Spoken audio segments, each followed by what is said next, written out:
a very good evening to you.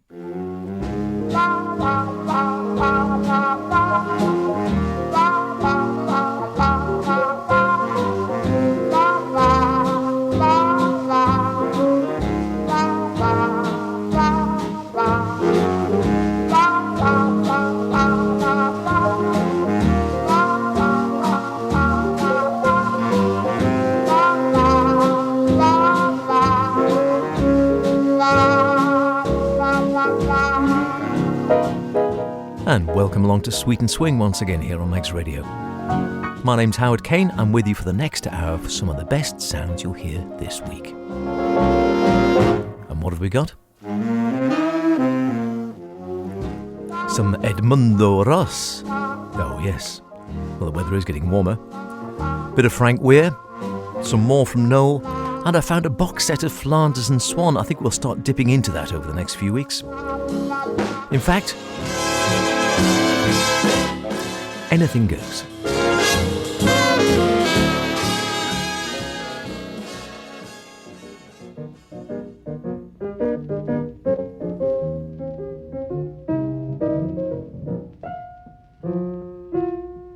Times have changed, and we've often rewound the clock since the Puritans got the shock when they landed on Plymouth Rock.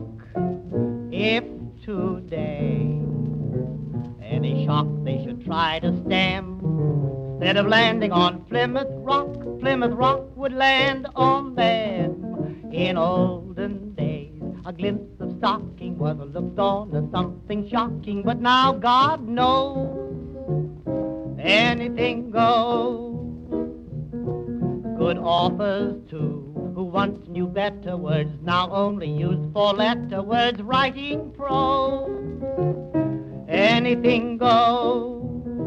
If driving fast cars you like, if low bars you like, if old hymns you like, if bare limbs you like, if Mae West you like, or me undressed you like, why nobody will oppose. When every night the set that's smart is intruding at nudist parties in studios, anything goes.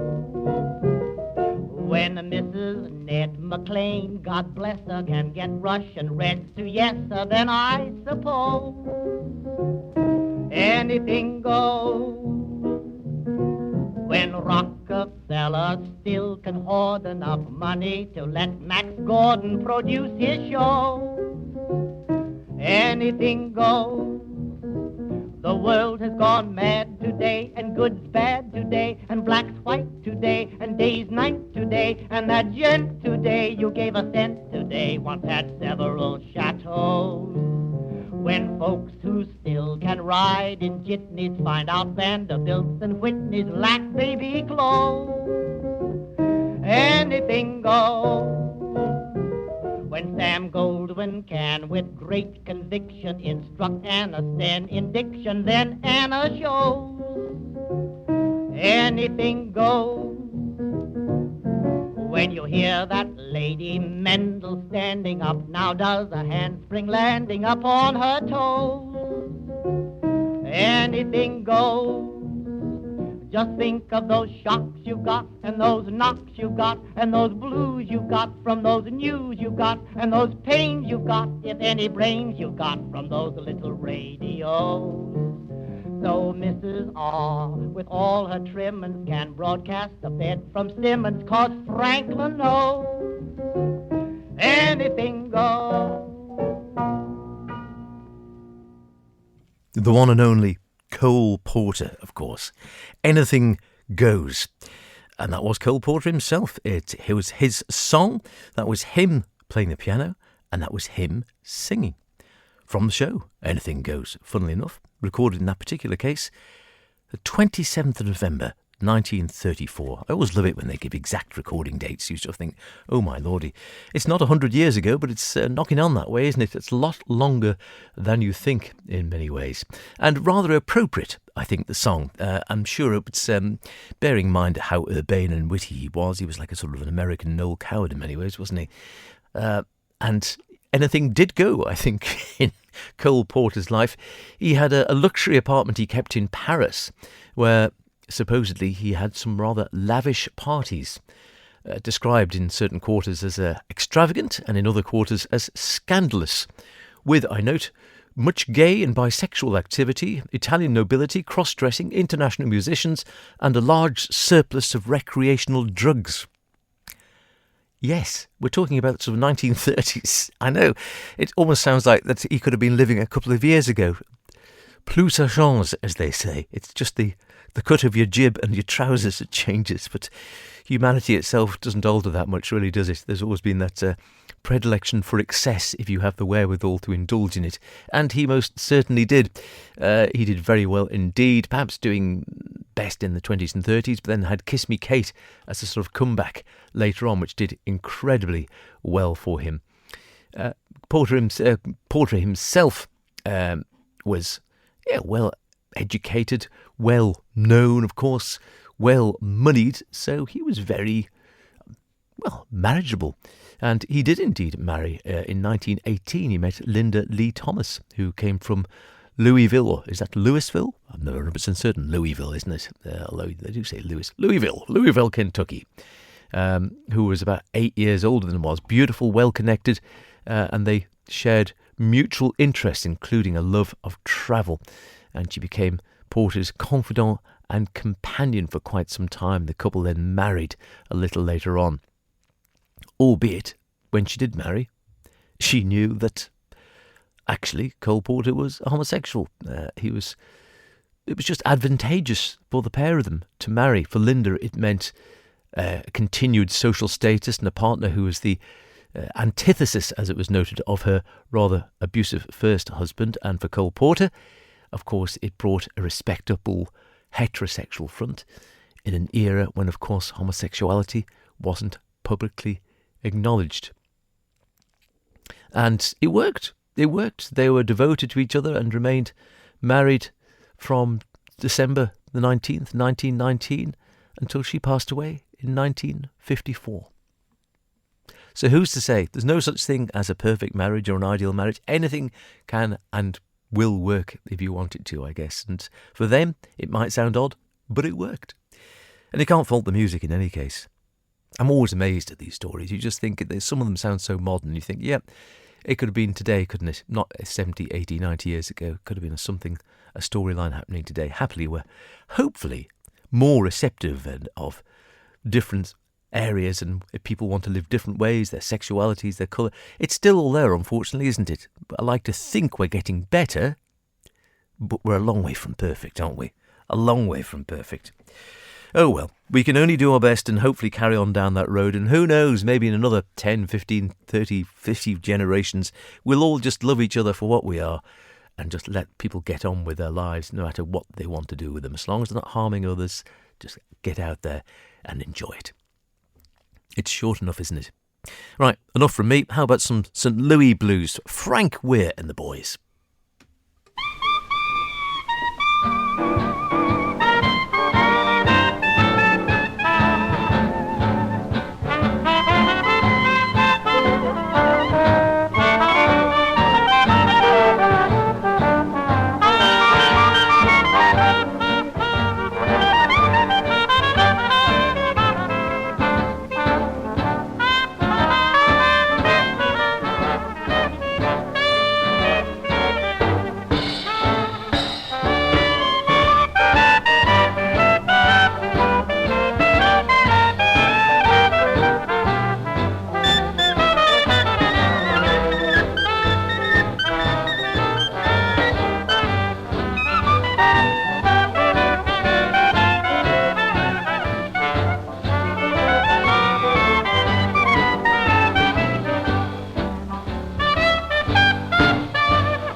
Oh, very nice too.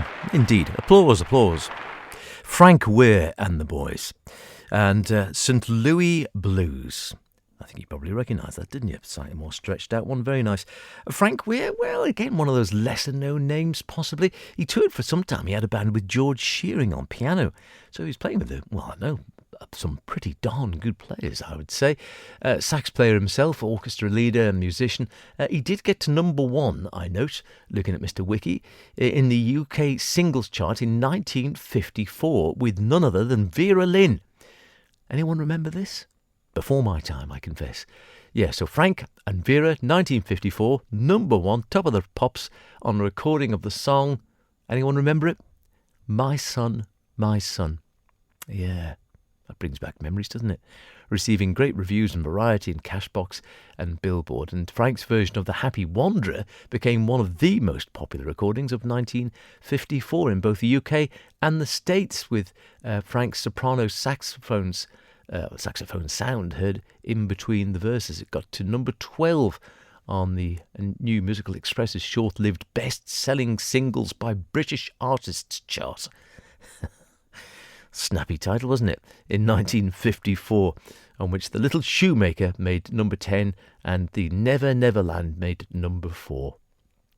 His last hit, 1960, a couple of years before I came into existence, and Frank had his last hit with Caribbean Honeymoon, which didn't do quite as well, got to number 42, so in the top 50 in the UK singles chart. Frank himself passed away not that long, 20 years afterwards, I suppose, long enough, in Chelsea in 1981.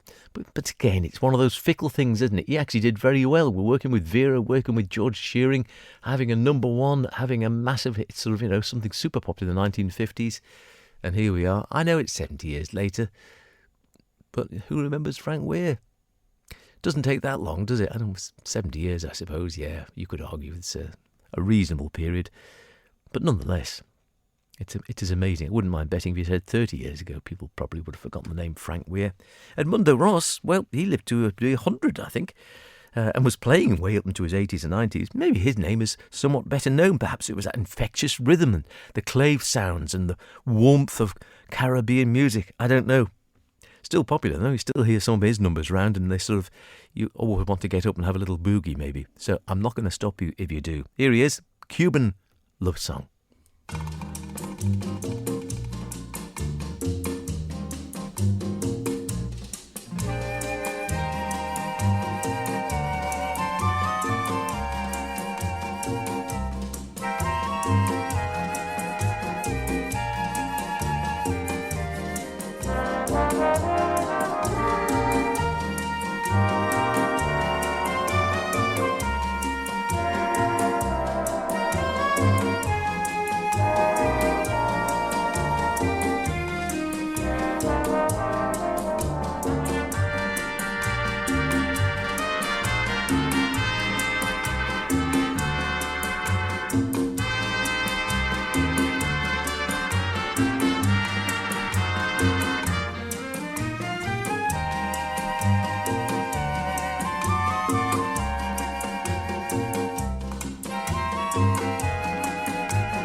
The Cuban Love Song, Edmundo Ross and his orchestra. He does actually obviously quite often sing on quite a few of the numbers, but not featured on that one.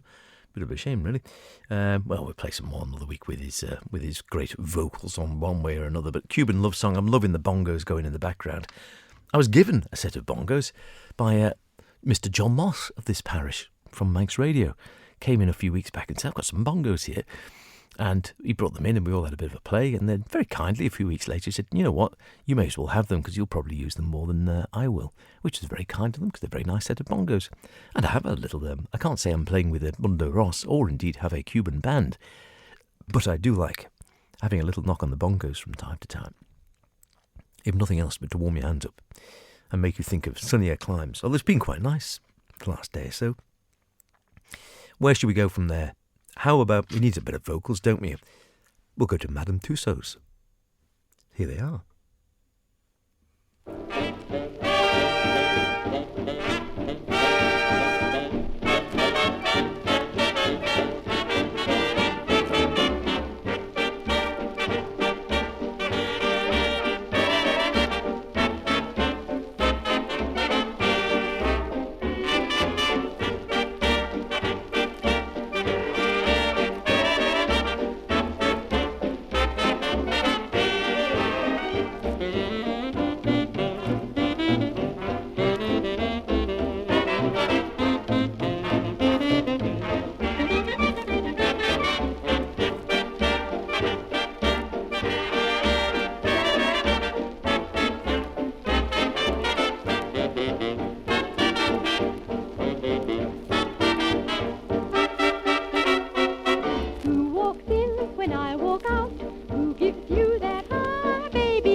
Who walks in when I walk out?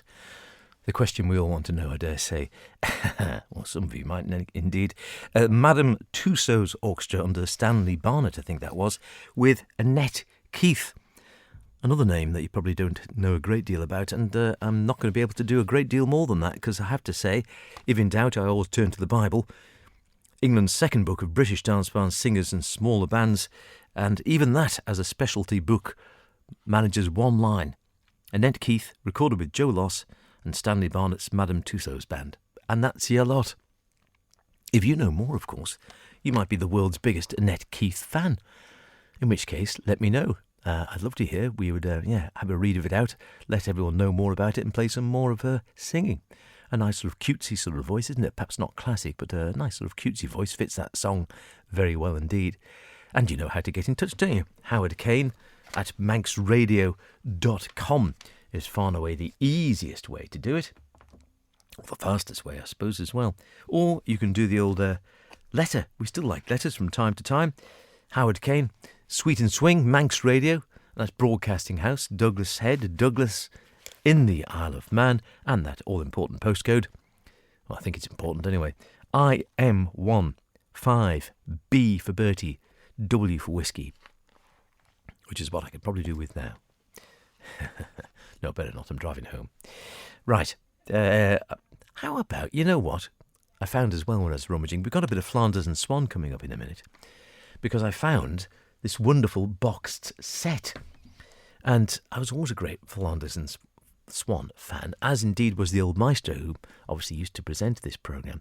And there's a box set, 3 CDs with a booklet, and records. I remember the vinyl records he used to put on the old stereogram, particularly the drop of the hat. At the drop of a hat, with songs like A Transport of Delight and the GNU song, I'm a GNU, etc. At the drop of another hat, which had the wonderful Gas Man Cometh on it. And also the bestiary of Flanders and Swann, all the animal songs. You know the one about the sloth and the elephant and da-da-da. Lots of songs there. And I thought we should dip into these. I haven't played them for ages. Fit in very nicely. Wonderful music, fantastic lyrics, very clever. Always tuneful, fantastic piano playing of Donald Swann. And yes, I just thought it'd be nice to dip into that, fit in rather nicely. And that also made me think of the Old Maestro himself, or Dad as he used to call him. And I thought, we haven't had some of his music for a while, have you? So how about a little bit of going back to the 1950s with the Jim Kane Trio, a Saturday night at the Aragon Hotel out in Santon on the Isle of Man. And here they are, Morris and Jim and Tommy on the bass, with a little medley of 2 songs, 2 numbers, Change Partners, and I've Got My Love to Keep Me Warm.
terrific stuff. Lovely. It takes you right back there.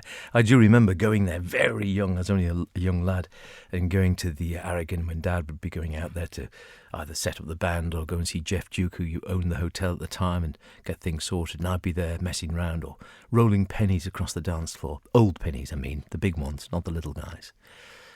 The other thing I love about it is the fact that I can't actually be certain, but I think that would be recorded either late 50s, early 60s, somewhere around about there, I would guess. As I say, Jim Kane, Dad, at the piano, the Old Maestro, Tommy Cowley, and Uncle Tom, as he always was in our house. Not that kind of Uncle Tom, just Uncle Tommy. And Morris Corn, wonderful drummer, who had been a professional, I think, in earlier life. And then when we knew him, he was semi-professional and had his own business repairing electric goods, hoovers and washing machines and things like that. Very handy. Kept things in our house going for years. Sadly, none of them with us anymore. Morris passed away a long time ago. And I did get a chance. I wish I'd be able to buy more. He had a lovely old Slingerland drum kit. And I play a bit of drums, of course. Not quite up there with Morris, but that lovely crisp brushwork he's got there. But also the sound of the cymbal. And I think it might be, because if you hear a lovely sort of soft sizzle there of one of his cymbals. And I was able to buy one of his cymbals, a lovely old Zildjian riveted cymbal, which I still have and treasure. A beautiful A Zildjian cymbal, which will be easily, 50, 60, 70 years or more old. But cymbals happily improve with age in many ways and just get more character. And I've had a couple of offers for people to buy it. Really lovely riveted cymbal. And I think it's probably the cymbal we just heard on that recording, or at least one of them. He normally had a couple of cymbals going a ride in a crash ride or something. But that lovely riveted sound and that crisp brushwork, I think, from Morris there. And I do think I have the cymbal. Certainly a cymbal he played for many years. And more than likely, the one on that recording. So it's a lovely sort of direct link. And I always think about him and the Old Maestro and those nights at the Aragon whenever I get a chance to play it. Now, Flanders and Swann. Yeah, at the drop of a hat, a drop of another hat, a box set, so we're going to dip in and out of this over the next few weeks, I think. We have not played much Flanders and Swann on Sweet and Swing over the years, so fits firmly into the sweet category, although some of the numbers do swing, I dare say, as well. I can't believe there are many people who don't know Michael Flanders and Donald Swann. Fantastic duo. Michael Flanders himself, I think he had polio, so he was in a wheelchair, and he was the wordsmith and the sort of vocalist. And then Donald Swann, wonderful light touch on the piano and a wonderful musician. And I think that he also sang as well in a higher sort of register. So they complemented each other very well and did numerous tours. Very funny, very dry, very witty, and again urbane, beautifully put together. And their acts, like I said, were a great hit in the 50s and 60s for a long time. I remember them certainly when I was very young. You still do hear them, not as often as I'd like, but you do hear some of their more popular numbers popping up from time to time. The Hippopotamus, Mud, Mud, Glorious Mud, and Song of the Weather and The Gas Man. You still hear those from time to time. And only the other day on Radio 3, I heard the one about the Slow Train, which is a wonderful number. We might play that one. So I thought rather than just playing the really popular ones you hear a lot of, we play some of the less popular ones you don't hear so much of. So what about this? Songs for Our Time, the wonderful Flanders and Swann. In our bid for the hit parade is the song we've built round it. Oh, it's hard to say. Holy ma kitty look at chi chi chi. But in Tonga that means no. If I ever have the money, 'tis to Tonga I shall go. For each lovely Tonga maiden there will gladly make a date. And by the time she said, Holy ma kitty look at chi chi chi. it is usually too late.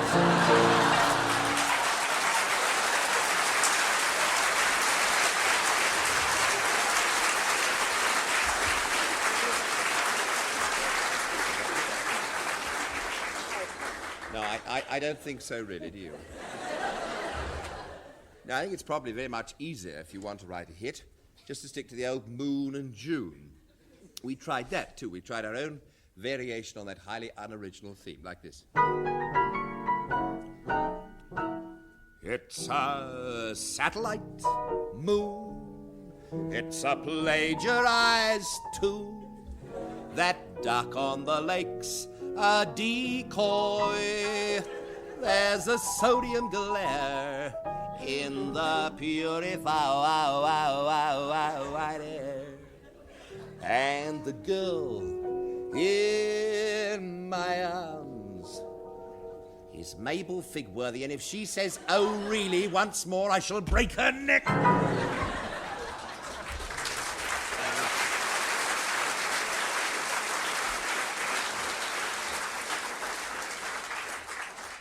We feel that in this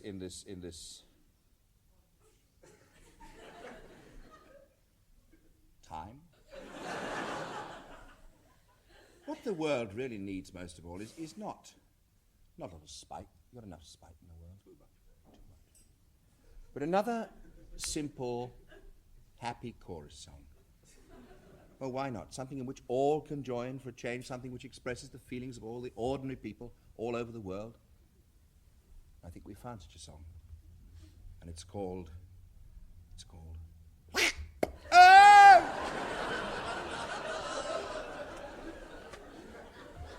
This is a chorus song. Please join in. Very interesting, actually. We originally thought of calling this song... We thought this sounded rather stupid. Song we feel very much for our time.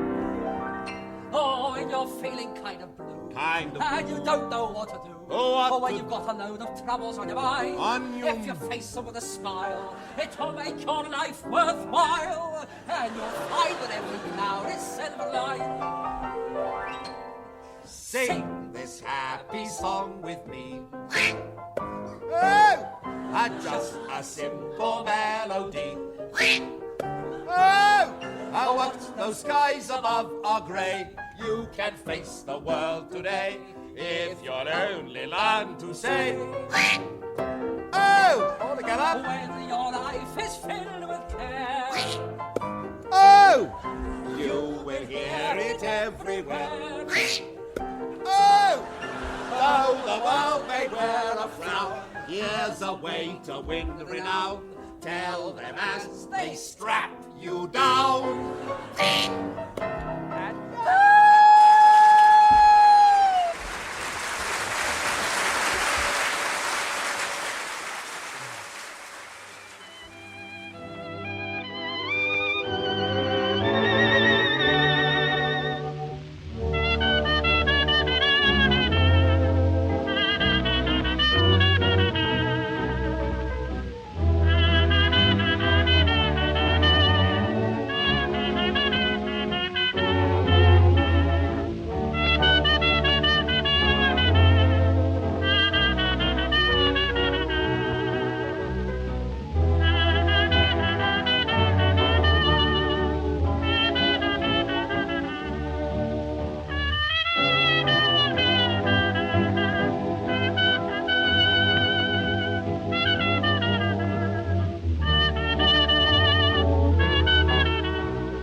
Ah, beautiful stuff. Stardust, Isham Jones and the Boys. And before that, we had a bit of a twofer there for you see, or threefer maybe even. Flanders and Swann with a sort of three-part song, I suppose you could call that, wasn't it?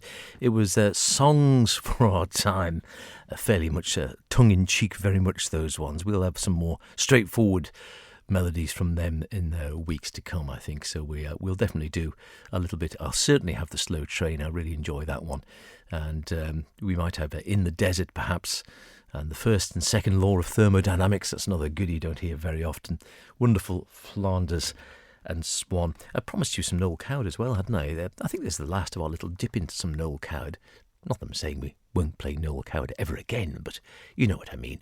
We've been having a little sort of mini retrospective of some of his work. And what should we finish off with? How about Time and Again? Seems as good as anything, doesn't it?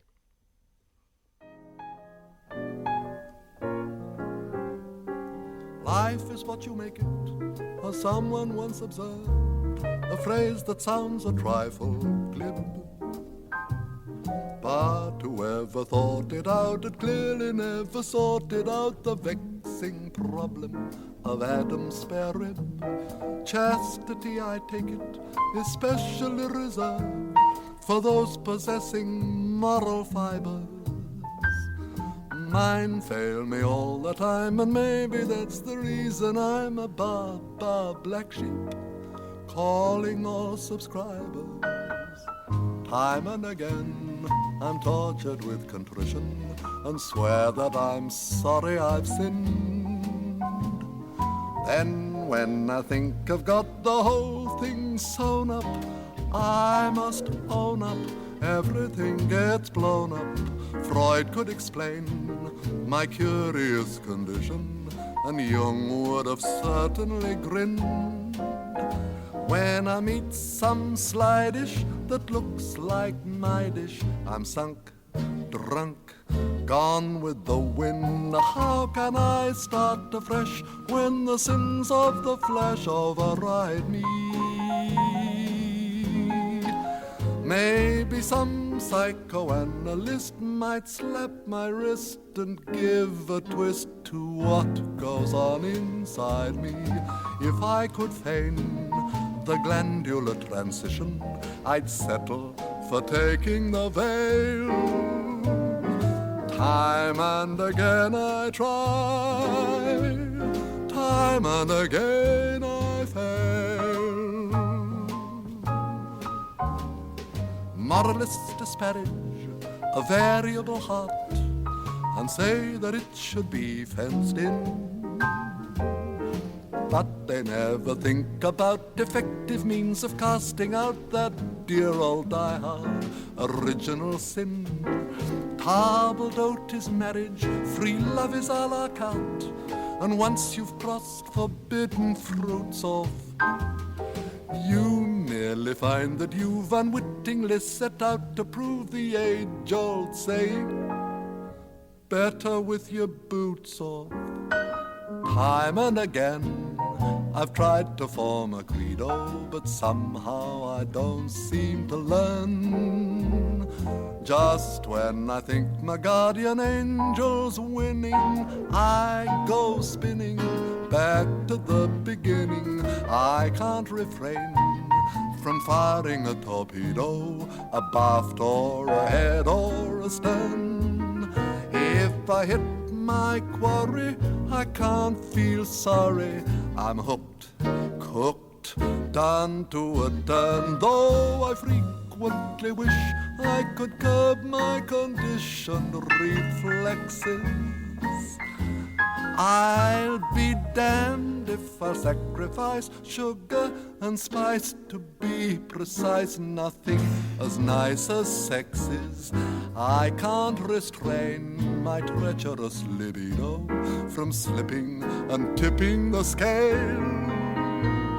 Time and again I try, time and again I fail.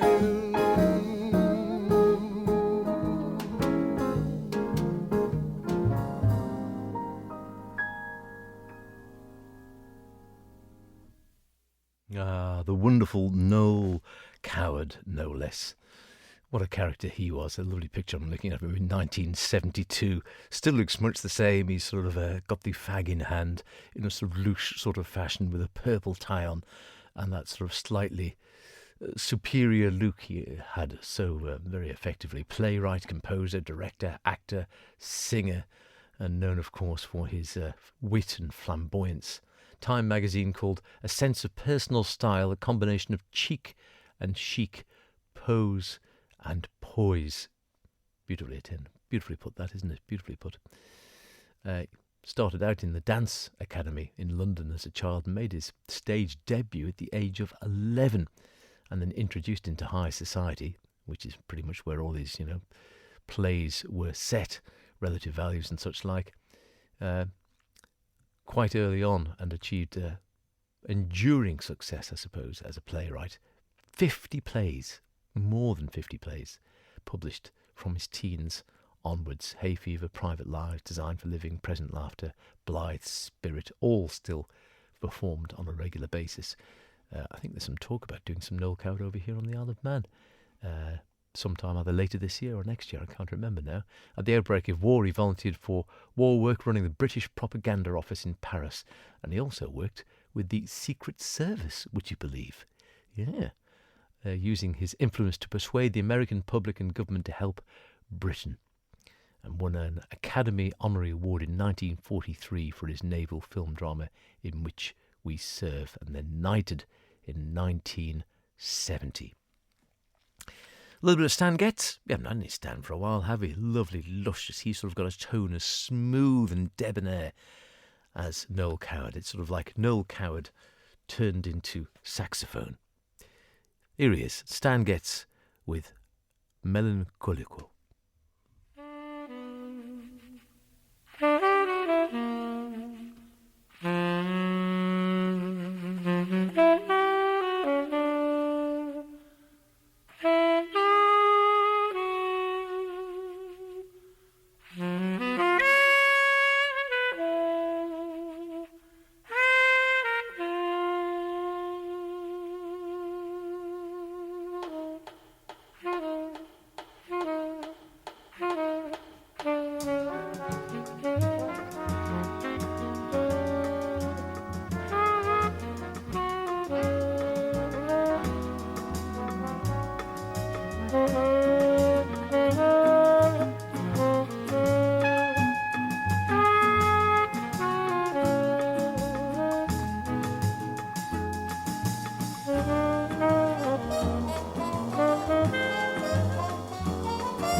waterfall, I'm calling you.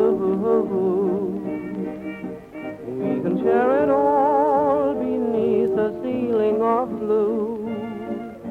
We'll spend a heavenly day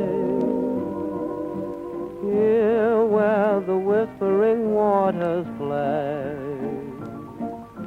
There's a whippoorwill that's calling you. By a waterfall, he's dreaming too. There's a magic melody Mother Nature sings to me beside a waterfall with you.